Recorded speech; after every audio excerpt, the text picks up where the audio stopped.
marrying someone I didn't love, hoping to forget my first love, and that turned out to be my biggest mistake.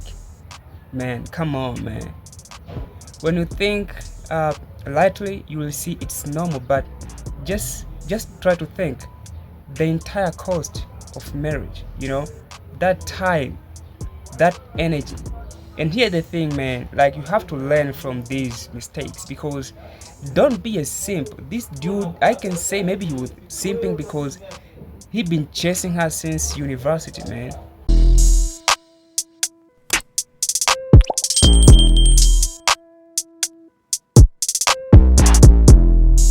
Hey family, hope you're doing great.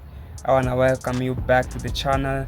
It's a brand new video. If you didn't subscribe yet, make sure you hit that subscribe button and turn on the bell. Don't forget to like the video and comment below. But all of my friends who prioritize having kids in their 20s are all now single moms at 40 and divorced. I got so many of these comments on my last video, so I'm going to touch on it now. Disregarding exceptional reasons such as real abuse, the fact is 80% of women are the ones ending marriages, 90% if they have a degree. Now, I've known about this statistic way before Jordan Peterson started popping off, and unfortunately, it was due to my own research because I saw how many of my female friends were leaving their husbands. I'm very tired of this victim mentality that has manifested within the female realm. It is hard for me to have empathy for single divorced moms when 90% of the time they are at fault for it. It is completely self-inflicted. I'm also coming from a place of self-critique because, believe it or not, just like every woman in America, I have succumbed to some of those thoughts. But we listen to social media and mass media and we tell ourselves that there's someone else there that's going to treat us even better, and we neglect the other party, which is our husbands, and then all the children that are involved as well. Oh, but let's not forget the vows you took. You cannot discredit my theory of prioritizing a family first and then working on a career, all because you have women that fall in that 90% category that left their husbands. Now just wait for this comment section to blow up on all the women that tell me they are the exception, that 90% are leaving because the men are so terrible. We need more women like her, bro, on our societies. We need them a lot. And that husband who married her, man, he's lucky. He's lucky, I'm telling you.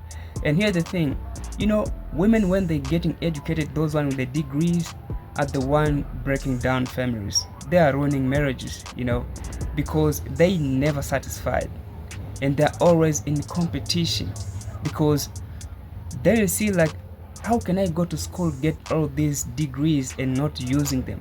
Just go and getting married, sitting down there, and put everything aside and focus on the family, raising babies, like taking care of this man who going to work while I'm sitting at home, so I'll be like a loser. That's their mindset. They don't want to do 50-50 work. You contribute the bills. They don't want to do it. So it's your responsibility as a man to do it. And they always in a competition with you without you knowing. So you have to elevate to a game, always make your bag up and up day after day, same time paying bills, but then they also struggling, pushing harder to elevate their game. But at the time they surpass you, they leave you. Do you see how women think? So it's always a losing game for a man.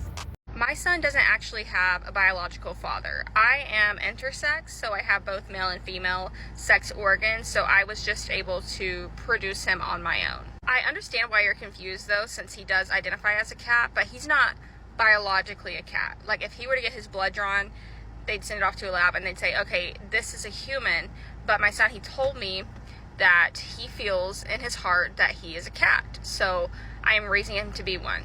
A lot of people have questions about this. They ask me if he uses a litter box. The answer is yes. They ask me if he eats cat food, and I don't feed him food that is marketed for cats, but I do feed him food that is safe for both humans and cats to eat. For example, fish. Obviously, cats can't go into the workforce, so I don't worry too much about his education. I do homeschool him, though, because it's illegal to just not send kids to school, but I take all of his tests and everything for him, because he no longer speaks English anymore. He just meows to me.